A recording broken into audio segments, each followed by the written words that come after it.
Halo warga, selamat datang di Ekspedisi Podcast yang dimana kali ini kita akan kembali membahas tentang hilangnya ruang-ruang healing untuk anak muda dan dimana tantangan di era digital ini sangat amat menurut kita tuh cukup berat lah untuk dijalani anak-anak muda sekarang.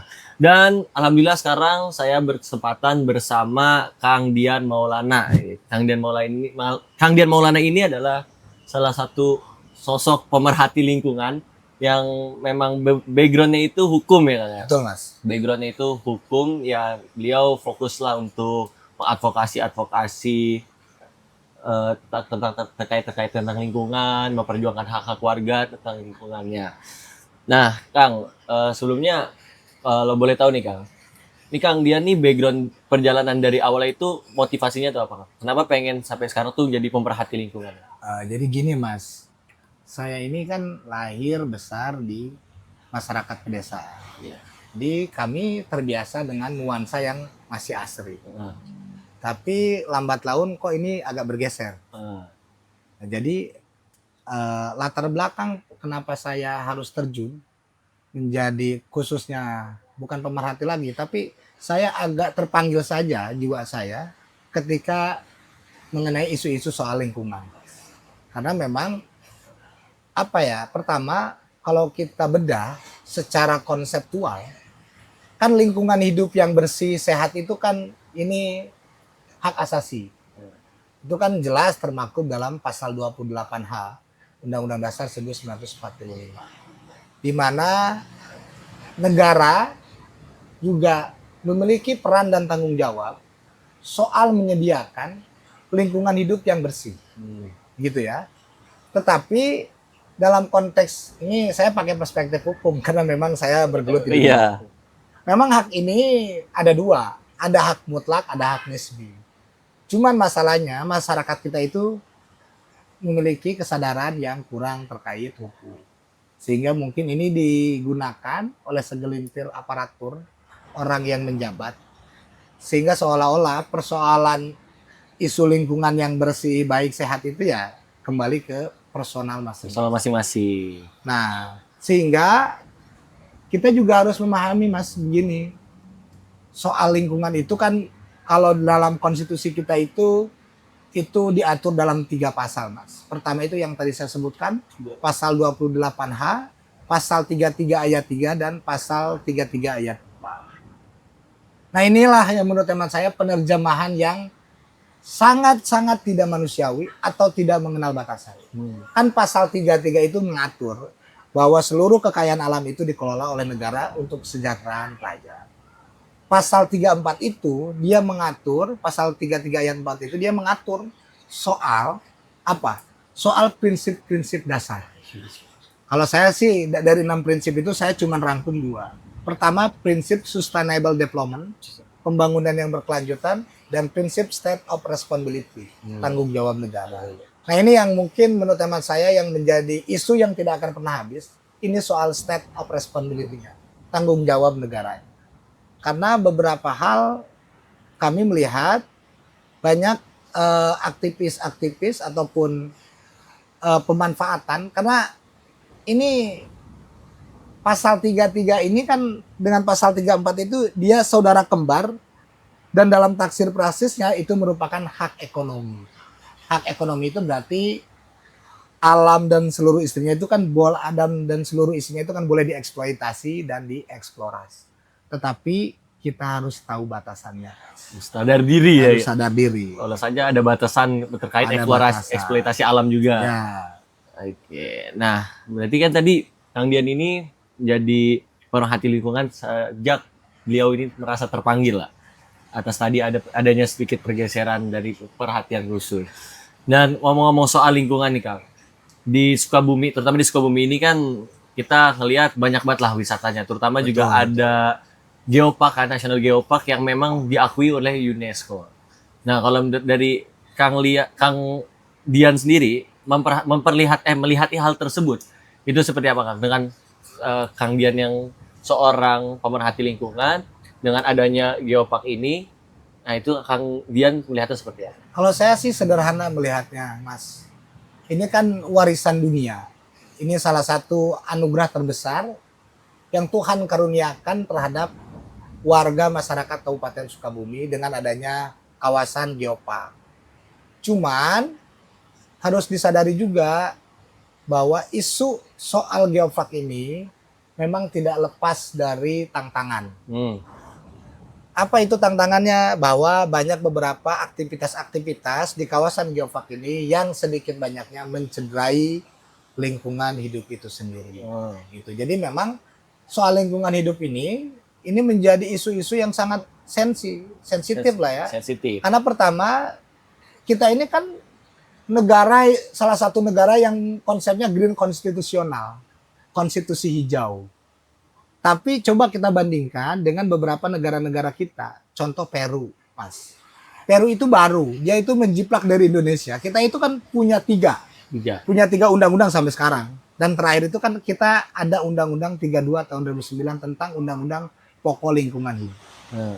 Di mana itu juga masih sangat jauh dari apa yang kita harapkan dari para aktivis lingkungan itu. Karena di Peru, Mas, bayangkan kayu, tanah itu masuk ke subjek hukum.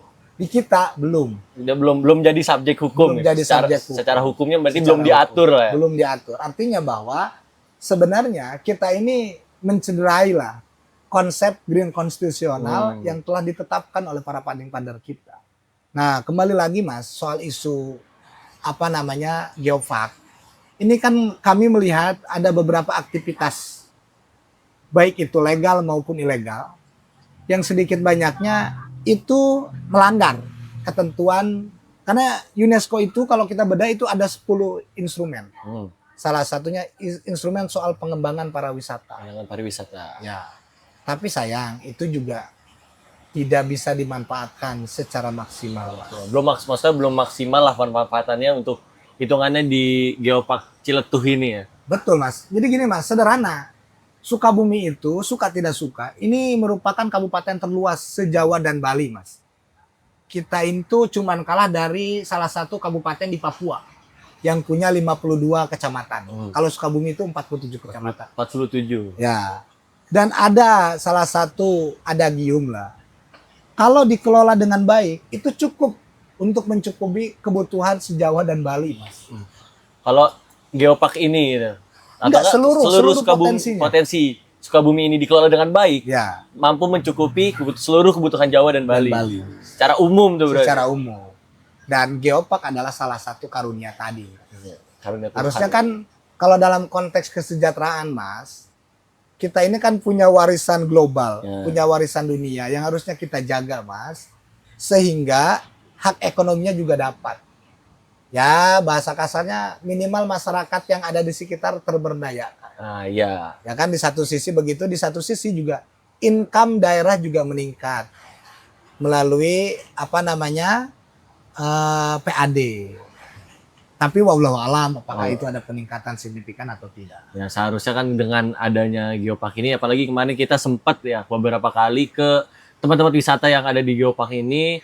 Mereka selalu bilang kalau misalkan adanya geopark ini tuh meningkatkan valuasi dari pengunjungnya. Betul. Yang dimana itu akan menjadi perputaran ekonomi yang bisa kita bilang cukup positif dan signifikan lah ya.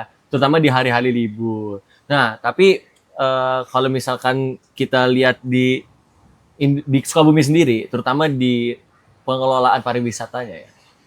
Nah, sejauh mana sih kalau misalkan Kang Dian melihat ini, anak-anak muda, terutama generasi muda kayak kita nih, kayak saya juga, itu dilibatkan dalam industri pariwisata ini? Ya, sepenggal sepengetahuan kami ya, Mas. Saya juga pernah lah beberapa periode aktif di organisasi kepemudaan. Keterlibatan soal generasi muda, atau minimal kesadaran lah, menggugah kesadaran, mendorong kemauan dan kemampuan dalam mengelola pariwisata itu tidak pernah sama sekali. Sepengetahuan saya ya, itu tidak ada. Artinya bahwa soal tanggung jawab ini kan kita tidak secara serta-merta ansih menyalahkan pemerintah juga. Tetapi harus ada rasa kesadaran yang timbul dari setiap individu. Nah, cuman memang selama kami hidup di Kabupaten Sukabumi itu belum pernah ada. Dan mohon maaf, kalau kita buka-bukaan berapa persen sih PAD dari objek pariwisata itu. Cek aja ke RKD, ke rekening kas daerahnya. Berapa juta masuk? Nah, berarti kalau Kang Dian melihat sendiri kan belum terlalu banyak ya. Belum ada bahkan kalau Kang Dian terlibat. Tidak ada sama sekali. Tidak ada sama sekali.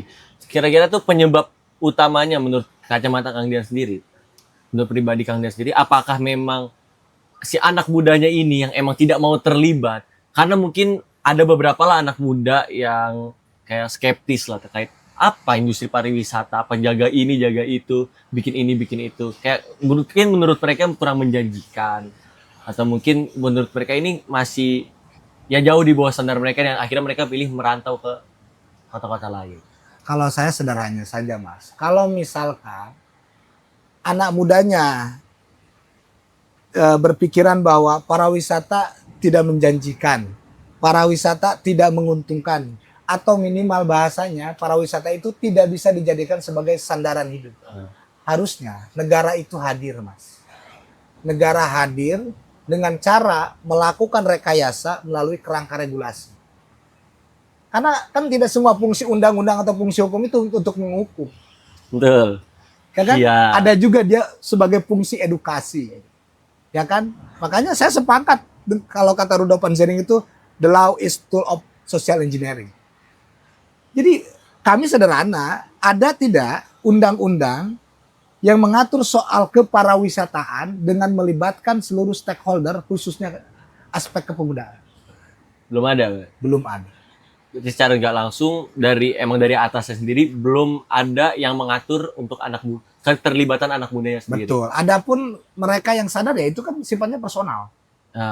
Per individu. Ya boleh-boleh saja. Itu kan menyangkut minat bakat saja sebenarnya. Betul. Tapi secara kerangka regulasi yang mendorong bagaimana adanya keterlibatan aktif dari anak-anak muda dalam ya minimal jangan dulu ini sadar pentingnya wisata ini. Itu masih saya menemukan belum ada. Iya. Padahal kalau misalkan kita bisa bilang ya, saudara saya yang dari Jakarta ya kan.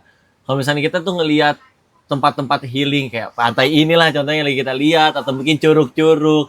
Itu kan maksudnya bisa menjadi salah satu tempat kita untuk eksplorasi kita lah. Betul. Maksudnya menghilangkan kita dari pikiran jenuh yang emang ada di Jakarta. Tapi di sini kita baru tahu dari Kang Dian sendiri kalau misalkan justru anak muda di sini tuh masih tidak terlibat, yang menurutku tuh sangat amat disayangkan. Karena kalau misalkan mereka ikut dilibatkan, bisa jadi kemungkinan potensi untuk meningkatkan terutama dari segi ekonomi atau Betul. mungkin engagement. Karena zaman sekarang kita tidak bisa pungkiri kan kalau misalkan ini zamannya industri kreatif kayak di media. Betul. Maksudnya kebanyakan anak-anak muda sekarang kan aktif dengan sosial media. Mungkin mereka punya ide-ide gimana caranya untuk memanfaatkan ruang-ruang healing yang ada di lingkungan mereka, yang ada di rumah mereka itu bisa menjadi lebih baik.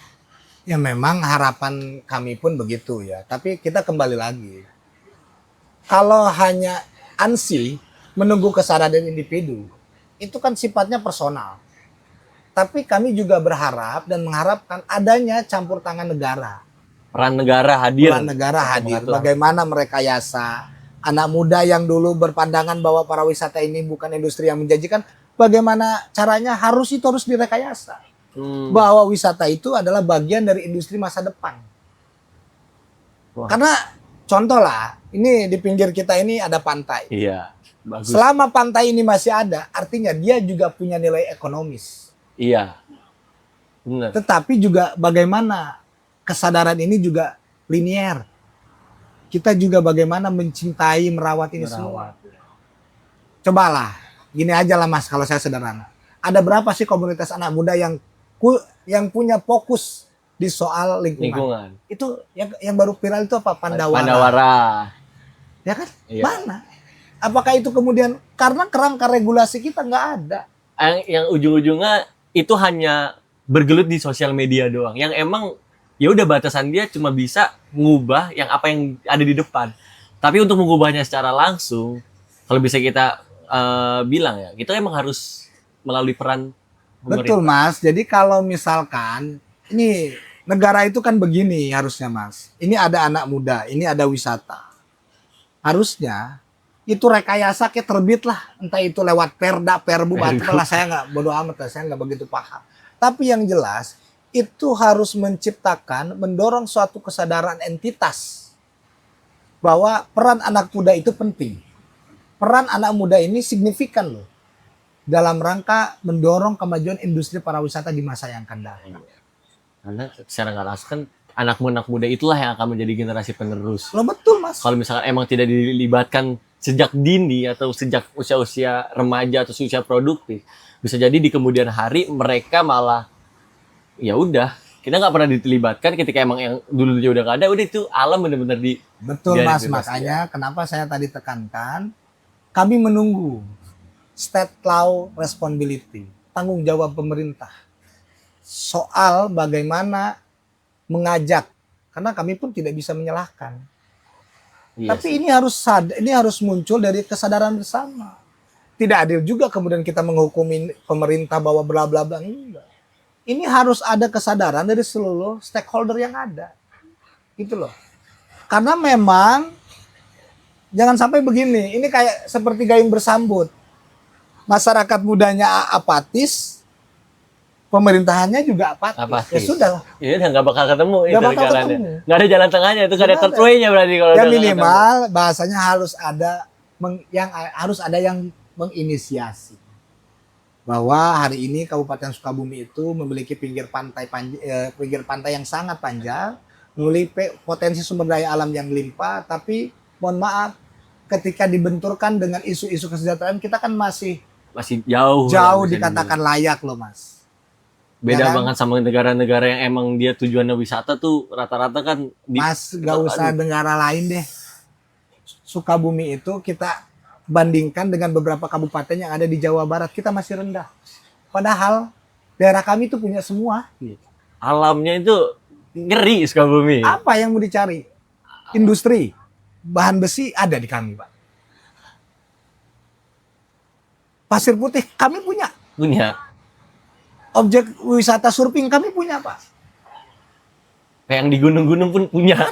Semua punya ada Karena Sukabumi. tipikal Kabupaten Sukabumi ini, Mas, kalau kita pendekatan antropologi dan demografi dan sosiografi, kita ini kan terdiri dari dua tipikal masyarakat. Masyarakat pegunungan dan masyarakat pantai. Ya. Itu. Kalau kita lah bahas lagi lebih jauh, tipikal tanah yang tersebar di Sukabumi itu ada 6. Dan ini tanah yang rata-rata subur. Subur. Ada granosol, ada letosol. Nah, tanah-tanah di sini, Mas, tipikal tanah laterit, nggak cocok buat berkebun, tapi cocok buat pertambangan. Ya kan, artinya bahwa Kabupaten Sukabumi minimal yang ada di Pelabuhan Ratu itu kita punya dua potensi dasar, potensi pertambangan dan potensi pariwisata. Itu untuk meningkatkan kesejahteraan Betul, secara Mas. ekonomi untuk semua masyarakat Oh, Sukabumi lah, yang harusnya memang dengan anugerah Tuhan, bisa dibilang Iya. ini anugerah Tuhan yang udah sangat amat besar, ditambah lagi pengakuan dari dunia kan UNESCO. Nah, iya. Seharusnya itu bisa menjadi salah satu potensi yang sangat besar. Nah, tapi ngomong soal kayak tadi lingkungan curug, pantai atau segala macam. Kemarin tuh kita sempat ke salah satu curug yang ada di Sukabumi lah. Dan kita sempat juga menanyakan beberapa orang yang sudah berkunjung. Nah, menurut mereka itu di situ ada curug yang katanya di media sosial itu bagus. Cuma makin ke sini airnya sekarang tambah keruh. Nah, awalnya tuh kita berasumsi kalau misalkan ya karena hujan, karena juga masih hujan juga kan ini betul. sampai sekarang juga ini masih Ya, mendung. masih hujan lah, gerimis Nah, lah ya. cuma ketika kita emang tanya warga-warga yang emang ada di sana, sebenarnya itu bukan bukan satu-satunya penyebab hujannya itu. Nah, apakah memang yang seperti Kang Dian tadi bilang di awal, bisa ada beberapa aktivitas-aktivitas yang memang tidak legal atau mungkin yang kurang elok lah untuk kelestarian alam kita, terutama untuk di daerah-daerah pegunungan seperti itu. Jadi begini Mas, memang saya tadi, industri pariwisata di Kabupaten Sukabumi ini memiliki tantangan yang besar. Di satu sisi kita punya hak ekonomi untuk memanfaatkan industri pariwisata ini sebagai income. Tapi di satu sisi kita juga menghadapi tantangan. Salah satunya adalah aktivitas eksternal di luar pariwisata. Salah satunya yakni aktivitas penambang ilegal. Kan kalau yang namanya penambangan ilegal, karena rata-rata kan penambangan di sini tuh kan emas.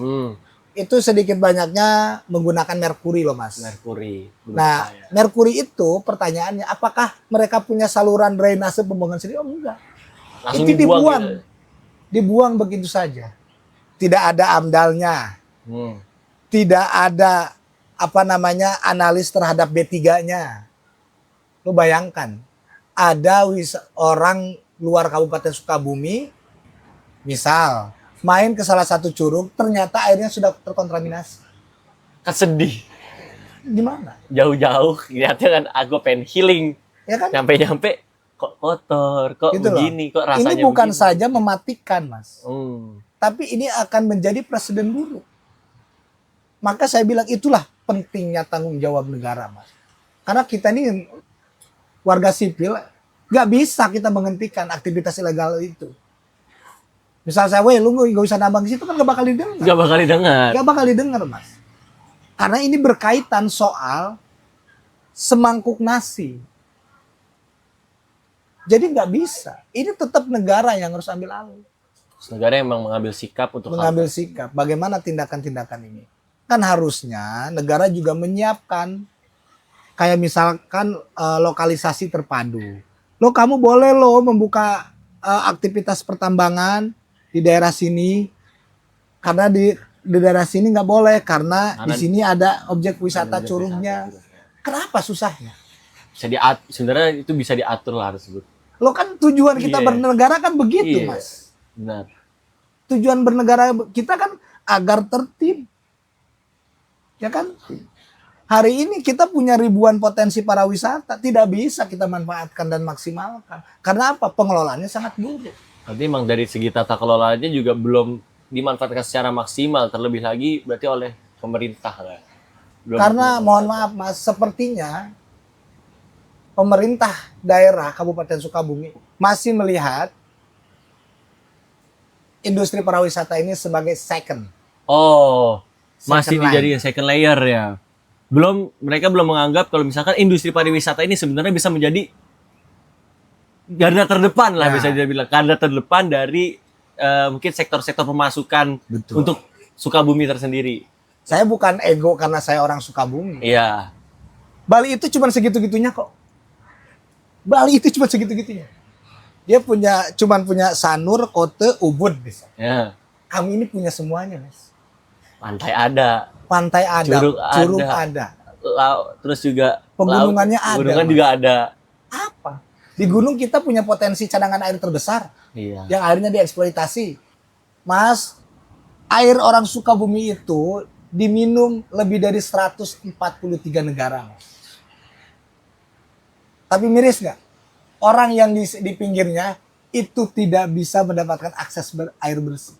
Seharusnya itu menjadi prioritas utama. Harusnya, Mas. Harusnya. Jadi memang kalau bahasa anak muda sekarang ini anomali. Anomali. Ini anomali. Ini anomali air bersih. Air bersih. Makanya inilah bahwa hari ini saya bukan katakan gagal, tapi mungkin negara belum maksimal hadir dalam melaksanakan tanggung jawabnya, menciptakan lingkungan yang bersih dan sehat, Mas, sebagaimana diamanatkan oleh konstitusi kita. Ya, jadi itulah karena ada beberapa aktivitas yang ya kita bisa bilang aktivitas ilegal ya. Aktivitas ilegal seperti tadi mungkin ada pertambangan yang mengandung merkuri atau hal sebagainya. Aktivitas ini tuh mengancam ruang-ruang healing kita untuk bisa hilang ya. Ruang-ruang healing terutama yang sebenarnya mereka punya potensi yang luar biasa. Nah, kalau ngomong-ngomong soal penambangan ilegal, Kang ya. Sebenarnya kan ada nggak sih anak muda emang di Sukabumi ini atau mungkin di sekitar sini lah, nggak usah jauh-jauh, yang atau komunitas yang memang menyuarakan hal tersebut. Nah, karena kalau misalnya nggak bisa kita pungkiri kan kalau misalkan memang ada aktivitas-aktivitas ilegal, tentunya kita dari sebagai warga sendiri kan harusnya menentang. Betul. Nah, kira-kira emang di Sukabumi ini ada nggak sih komunitas kata anak muda khususnya yang memang memperjuangkan hak-hak tersebut? Memang ada, Mas. Memang salah satunya adalah lembaga Pustaka HAM. Dia memang konsen isunya di hak asasi manusia. Dan lingkungan hidup yang bersih itu kan bagian dari konsekuensi logis dari hak asasi manusia. Cuman ini sifatnya baru komunitas, Mas. Baru komunitas. Jadi memang di sana tuh kan ada direktur bidang kajian dan penelitian lingkungan hidupnya. Jadi memang berdasarkan data-data dan penelitian yang sudah kami lakukan sebelum-sebelumnya, memang ini sudah bukan lagi soal antara aktivitas legal dan ilegal lagi. Semua sudah bersatu sehingga kita menjadi bingung. Di mana negara? Jadi susah juga ngebedain mana yang legal, mana yang ilegal. Betul. Karena udah menjadi apa ya? Mereka udah nyampur lah. Betul. Makanya pertanyaannya, kerusakan alam ini linear nggak dengan tingkat peningkatan secara hak ekonomi? Nonsen, Mas. Makanya saya bilang ini high cost. Kalau kita ngomongin teori ekonomi. Contoh, Mas, dulu kami ini lihat banjir cuma di TV, Mas. Dan banjir di TV. Banjir cuma lihat di TV. Ya karena seharusnya kan dengan alam kayak gini, kalau banjir juga ya paling genang. Nah, sekarang kami orang Sukabumi itu melihat banjir itu tepat di depan mata kami. Di mana kan? Di Sagaranten, di Pelabuhan Ratu. Banjir. Banjir sampai menewaskan beberapa orang.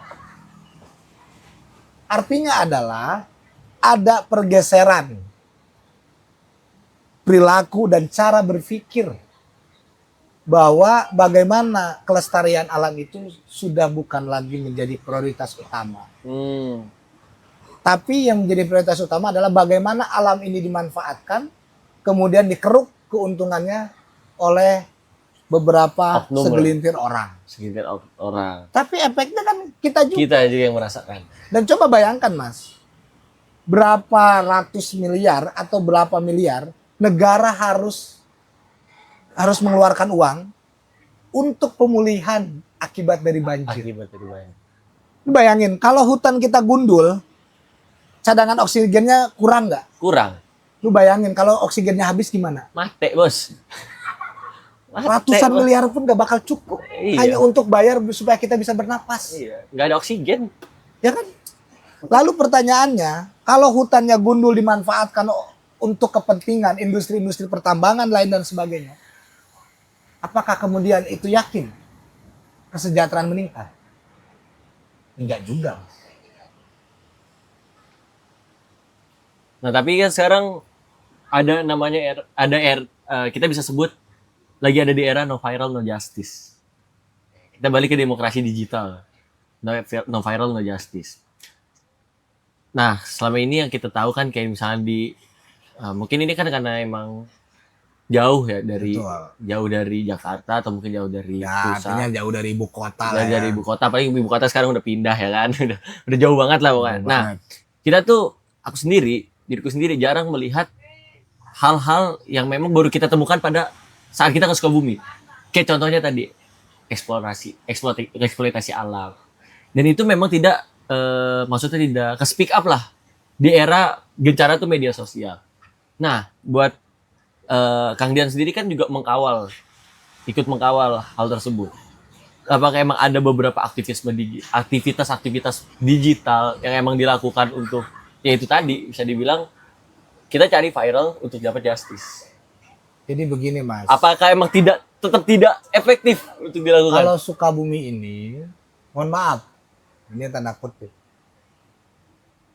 Kita sudah pasrah saja, tinggal nunggu Tuhan bagaimana menyadarkan. Karena pertama, Kabupaten Sukabumi itu aktivitas tambangnya itu bukan orang-orang biasa.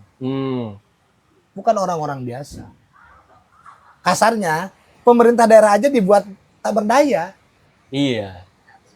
Apalagi kami ini, Mas, yang hanya bisa ya paling mentok-mentok gugat ke pengadilan. Habis itu gugat ke pengadilan. Gugat gak dilanjutin. Dan logikanya nggak ada yang pernah menang. Tapi kami juga tidak pasrah begitu saja. Makanya di era digital itu, Mas, harus dijadikan sebagai sarana, Mas. Iya. Sarana bagaimana kita bisa tetap lantang menyuarakan pendapat kita. Karena itulah yang akan nantinya bakal didengar. Betul, tapi hati-hati. Ini juga banyak pasal karetnya di sini. Betul. Itulah kemudian banyak orang-orang yang kemudian mundur secara teratur. Kalau kami enggak, Mas. Kami maju aja. Kalau selama menurut keyakinan kami benar, kami gas. Kita bela apa yang menurut kita benar. Betul. Walaupun secara rasional seharusnya kita melestarikan alam, menjaga lingkungan hidup kita, karena kita nggak bisa kita mungkiri kalau kita hidup tuh bergantung sama alam. Oh iya, Mas. Emang sampean bangun rumah itu dari mana? Batunya dari mana? Gitu loh. Semennya dari mana? Sederhana saja pemikiran kita itu. Sehingga kami butuh model-model kayak anak-anak muda seperti sampean lah. Yang memiliki kesadaran, berani berspeak up. Bahwa ini bukan persoalan komunitas ABCD, bukan. Ini persoalan bangsa kita. Persoalan masa depan bangsa kita. Sekarang, apakah ketika industri tumbuh, itu menjamin? Buktinya udah ada. Kan tidak ada. Tidak menjamin juga. Mas, Sukabumi itu semua ada. Ini, kawasan industrinya kami ada, Mas. Tapi tidak memberikan apa-apa. Angka pengangguran tetap tinggi. Alam kami punya, sumber daya melimpah. Siapa yang merasakan? Mohon maaf, Mas. Warga negaranya atau warga sekitarnya atau akamsinya itu cuma jadi penonton, Mas. Justru yang bermain adalah orang-orang luar. Ya, banter-banter paling jadi kulinya. Jadi kuli atau jadi penjaganya ya. Ya kan ini kan bukan persoalan, makanya saya bilang terlalu naif kalau kita terlalu menyalahkan pemerintah atau menyalahkan salah satu dari pihak. Ini tanggung jawab bersama. Harus ada kesadaran bersama. Tetapi ini persepsinya juga harus sama. Harusnya satu pandangan yang Harus sudut jelas lah ya. pandangan. Gitu loh. Ini kan kepentingan bersama, Mas, bukan kepentingan si A si B. Gitu loh. Jadi memang apa ya, soal isu lingkungan ini memang hal yang sangat sensitif. Karena memang kerusakan alam itu, jadi jangan sampai yang disinggung dalam Quran lah. Ya kan? Melakukan kerusakan kita itu. Fil bahri wal bahri gitu kan. Bahari warfar. Mau di darat maupun di laut. Di laut. Ya kan? Ya, berarti Jadi ya kembali lagi lah. Kita harus mawas diri, introspeksi diri. Bahwa memang hari ini ada kesenjangan, ya. Tetapi bagaimana pemanfaatan hak ekonomi terhadap alam juga harus berkesinambungan dan linear. Tata cara kita menjaga alamnya. ya kan? Iya. Makanya ya kalau mau memanfaatkan lahan, kalau pada ditebang-tebang ya kita harus adalah program reboisasi. Harus ada program reboisasi penghijauannya. Ya, kan Kalau mau dikeruk adalah program perbaikannya ya. Biar maksudnya ya nggak hilang lah tetap alam-alam. Kadang betul, kita Mas. kalau misalkan alamnya hilang ya kita juga hilang. Ya, hilang. Ya udah hilang, udah nggak tersisa. Gitu loh. Nah, terus kira-kira nih Kang, mungkin ini sebagai penutup Kang. Kira-kira apa sih harapan dari Kang Dian sendiri? Harapan dari Kang Dian untuk siapapun lah, entah untuk stakeholder, entah untuk pemerintah atau mungkin warga-warga lokal atau warga-warga yang ada di seluruh Indonesia lah. Untuk kedepannya untuk sektor pariwisata, sektor industri pariwisata. Ya kalau saya sih berharap begini, Mas. Ini bisa dimaksimalkan. Ya minimal ini kan untuk menambah income daerah ya. Income daerah. Dan tolong pengelolaannya juga harus dilakukan secara transparan. Saya miris loh, Mas. Ini lebaran kemarin itu menurut data dan statistik itu kurang lebih 352.000 orang datang ke Pelabuhan Ratu. Tapi yang disetorkan atau yang masuk kas daerah itu cuma di angka kisaran 125 juta. 100, Mas. Enggak, dari 300.000 orang yang datang ke Pelabuhan Ratu doang. Iya. Pelabuhan Ratu yang masuk kas negara, kas daerah cuma 125. Sisanya kemana? Nah, itu nanti kita cari tahu selanjutnya. Ya, itu tolong dicari tahu. Itu bisa kita cari tahu. Oke, jadi ya tanggung jawab merawat alam itu bukan tanggung jawab seorang pihak lah. Betul. Tanggung jawab mengelola alam ini, merawat alam itu adalah tanggung jawab setiap insan yang memang dianugerahkan oleh Tuhan untuk menjaganya. Karena apa? Kita hidup berdampingan dengan alam, kita makan dari alam, kita pun mati nanti akan kembali ke alam. Itulah mengapa kita harus menjaga alam kita biar dia nggak merasa tersakiti. Jangan sampai alam kita malah marah, ya kan? Alam kita malah marah. Nanti ujung-ujungnya ya kita juga yang repot. repot. Kita yang repot kalau alam sudah marah. Alam sudah marah, kita juga. Oke, makasih Kang Dian atas Sami-sami. diskusi serunya pada sore hari ini. Mungkin untuk teman-teman ekspedisi ini adalah ya penutup kita untuk di Sukabumi terkait Podcast. Ya, jadi kalau misalkan ada apa-apa nanti kita taruh. Kalau ada apa-apa, kalau misalkan nanti ada yang ingin ditanyakan lebih lanjut, silakan kalau di kolom komentar di bawah. Oke, saya Dava Ramadan bersama Kang Dian di sini. Saya pamit undur diri. Ekspedisi warga dari warga untuk warga.